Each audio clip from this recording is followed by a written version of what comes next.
Hi guys, welcome back to my channel. Thank you for the love and the support that you've shown me. If you're a new subscriber, welcome. I hope you get to stay. If you're a returning subscriber, thank you very much. So let's get into the video.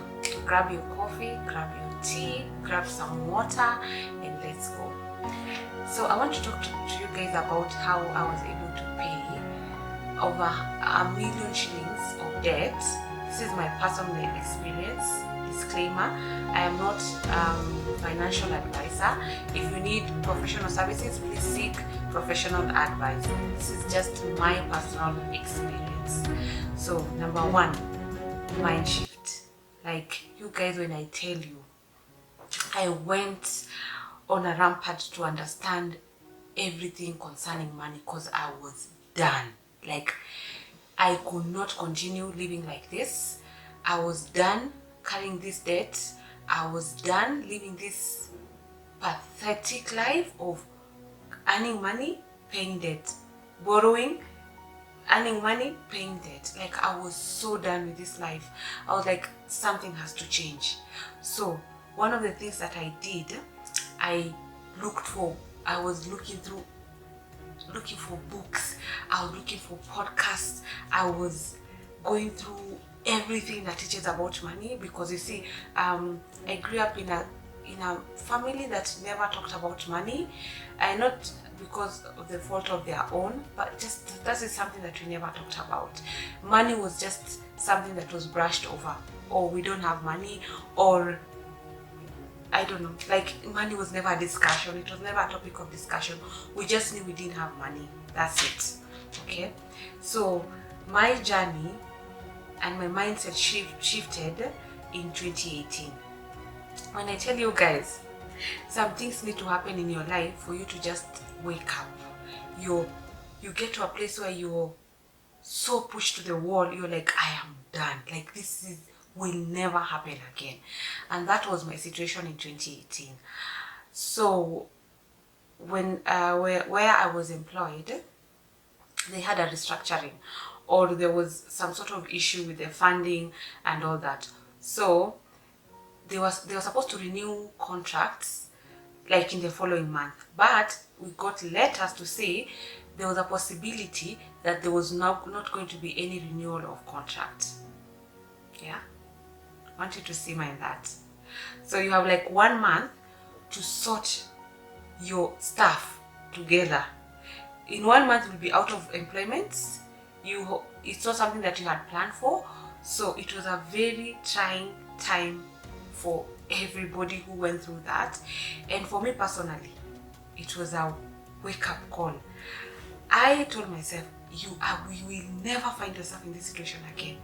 Never, because we were going home, we had debts, we had so many things. I didn't have any, I'm talking about myself, I didn't have any savings. I had so much debt, and the thought of going home with all that debt was so mind-blowing. So I told myself, Julia, you will never find yourself back here again. Out of your own will. Like, out of your own will, you will never find yourself here again. So I took the deliberate opportunity to read everything that I needed to read. Like, I was reading materials after materials. I was listening to podcasts. I was reading my Bible, because even in the Bible there are principles about money and principles governing debt. Like, you become a slave to the lender. So I went into full-blown understanding of what needs to be done. How can I pay this debt back? So one of the things that mindset shift was absolutely one of the things that shifted in me. I was like, we're never coming back here again. Okay, so number one, mindset shift. Like, you have to change your mind. You have to change your mind how you know how you can navigate the next step of your life. Okay, so number one was mindset shift. Number two, I had to set up an emergency fund. An emergency fund is an account, or a fund that you establish to put money, so that in case something happens, you have money that you can use instead of going back to borrow or asking people to help you. Okay, so I knew one of the things that I needed to do before I even start on this journey or embark on this journey was to set an emergency fund. It doesn't matter how much money I was going to put into that emergency fund. I just knew I had to establish an emergency fund. This is money that will help me in case something comes up. Small things. If anything comes up that is I can take care of, I don't have to go borrow money to take care of that thing. Okay, because this life, you can never plan enough. You have emergency or something popping up that you had not planned for. So you have to establish an emergency fund so that you don't go back to debt. So for me, I established an emergency fund, and for me, I only saved up like 50,000 because I knew my debt repayment journey was going to be long and hard, and it was going to take a long time, and I knew I didn't want to go back into debt. So I said, let me just establish an emergency fund, and I put 50,000. Normally, an emergency fund is supposed to put between 3 to 6 months of your living expenses. Like you see, the amount of money you spend per month, you double that, or you triple that, or you put it 6 times into that account, and you don't touch that money, not unless it's an emergency. Okay, that was one of the things. The second thing that I did, establish an emergency fund so that you're able to take care of any emergency that crops up that you are not out, like you are not planned for. Okay, number 3, when I tell you guys, I eliminated everything and anything that was not necessary. So I went on a bare bones budget. This is, you know, the way you go to the butchery and you buy meat for soup. So you buy bones for soup. So it's bones with a little bit of meat. That was my budget. So it's the bare bones budget. It was housing, utility, and I think nothing else. Yeah, it was that serious. So bare bones budget just takes care of your core basic needs. There was no fun money, there was no clothing. Like for 2 years, I did not buy anything. I did not buy any clothes, no shoes. I literally I didn't make my hair. I'm serious. I didn't make my hair. I didn't buy anything. I didn't have any subscription except Wi-Fi. Like that's the only thing I paid for. But the rest of the things I cut. Because I told myself, you can do this thing for 2 years. Or maximum 2.5 years. You cannot do this thing for longer. So I told myself, eliminate everything for the next 2 years, because you can't go for 4 years with a bare bones budget. A bare bones budget is just a temporary way of just taking care of business. You can't do it for longer because you can't live like that. That's just not the right way to live. So I told myself, for 2 years, you're not going to buy clothes, you're not going to buy shoes, you're not going to buy handbags, you're not going to buy anything. My social life just went down because I couldn't go out, but I knew it was just for a short period of time. So you can try if you want. And then one of the other things that I did was no spend challenge. Like I will take every other month and do a no spend challenge where I don't eat out. I used to walk, like the distance between where my previous office and going to town was a very short distance. So I used to walk. I will decide this month I'm not going to buy a certain thing that seemed like it was important in the household, but it was not important. So I will cut that. So every other month, alternative months, I will do a no spend challenge. This is where you decide the things that you can spend money on and the things that you cannot spend money on. So that is one of the other things that I did. Okay, another thing is I decided any bonuses, any salary increment, anything, any money that was coming my way was going straight to paying that debt. Yeah, so there was no spending money. Like when I tell you, for the next 2 years, it was really bad.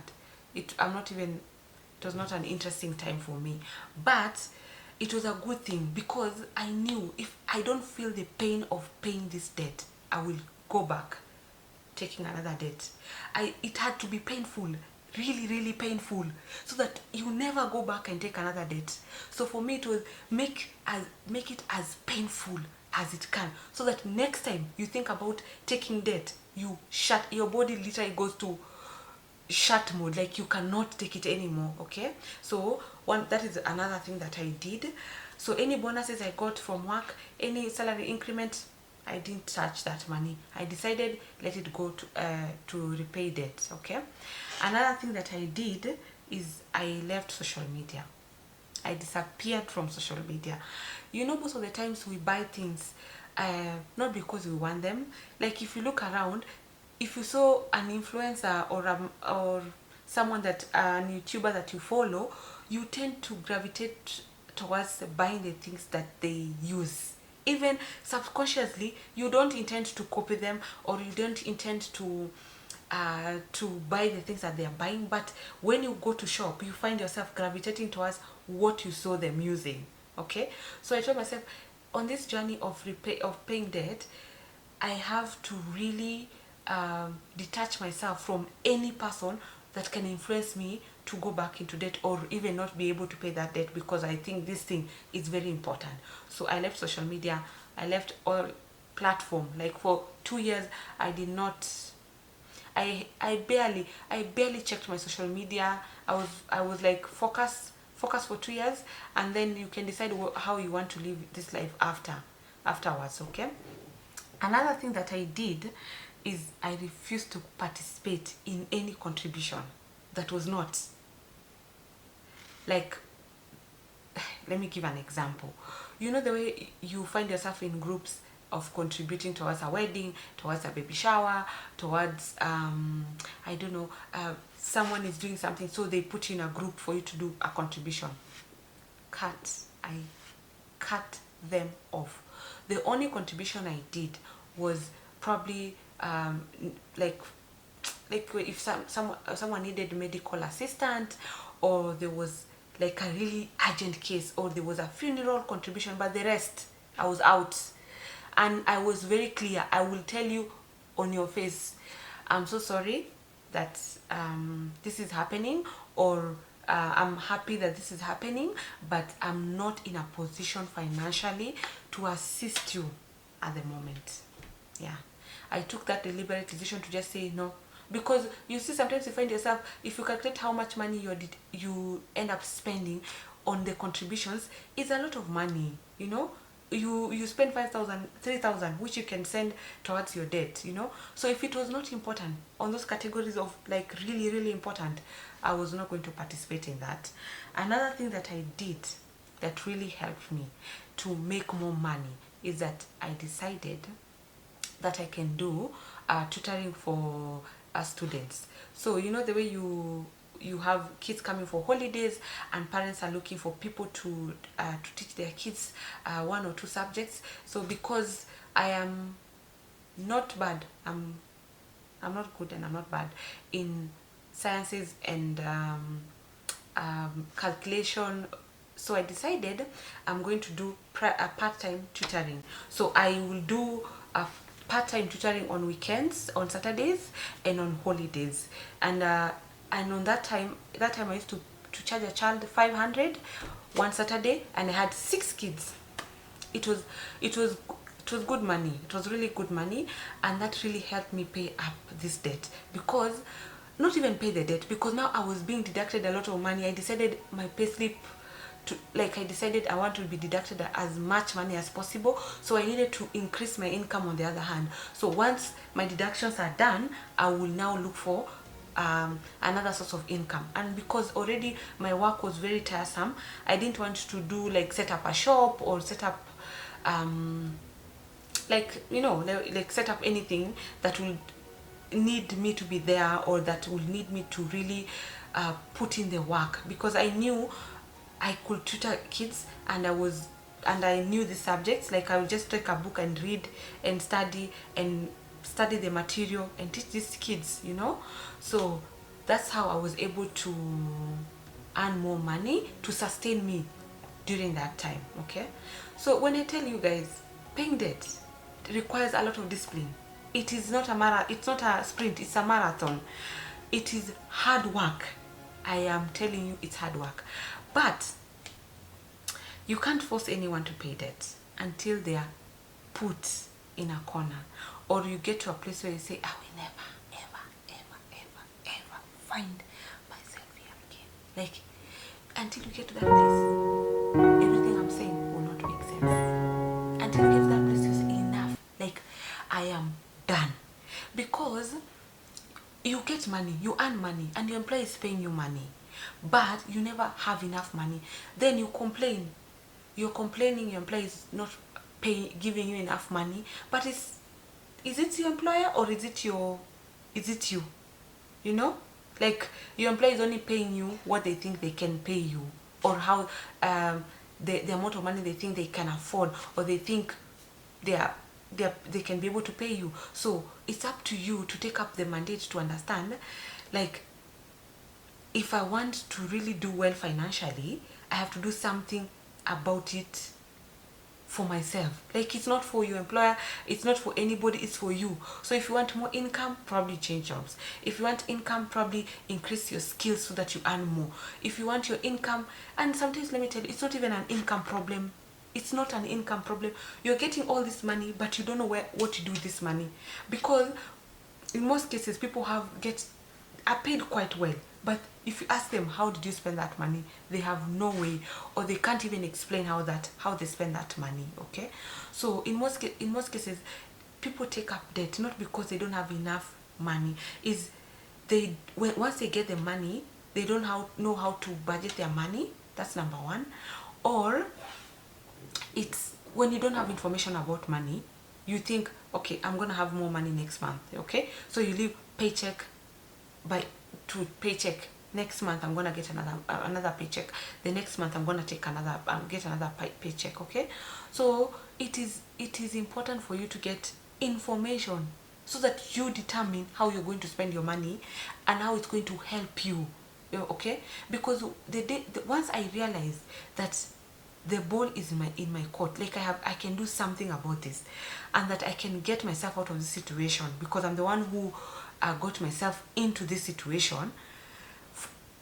I decided I am going to do everything that I can within my own capabilities to make sure I eliminate that debt. And let me tell you guys, within 2 years I was done. But was it easy? No, it was not easy. It was not an easy time. Was it challenging? Yes, because I missed out on a lot of things, but I knew it was just for a short time. Because can you imagine paying debt for 5 years or 6 years, and every month your paycheck is not enough? You're paying this debt that is not going to end in the next 1 month or 2 months or 1 year or 2 years. It's 5 to 6 years. It's so straining.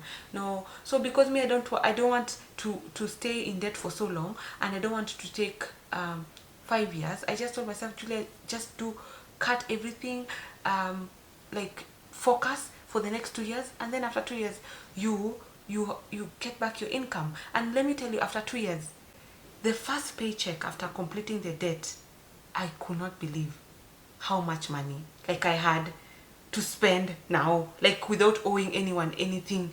Like I could not believe, like, I'm gonna get all this money with no deductions, and I'm not repaying any loan. It was enough now money to sustain me. Like, this money was now enough to sustain me. Any increment that I got now went back to my pockets. Like, I was not paying anyone. Okay, so this is to say, in short, for you to be able to pay debts, it requires a lot of consistency. It will require discipline on your part. It will require sacrifice on your part. It will require you trying to find out what else you can do to be able to earn more money so that you can pay your debt faster than usual. It requires for you to just understand yourself and your relationship after rambling for so long, that it makes sense for someone and you're able to really grace this journey of debt repayment. I'll see you on the next one. Bye.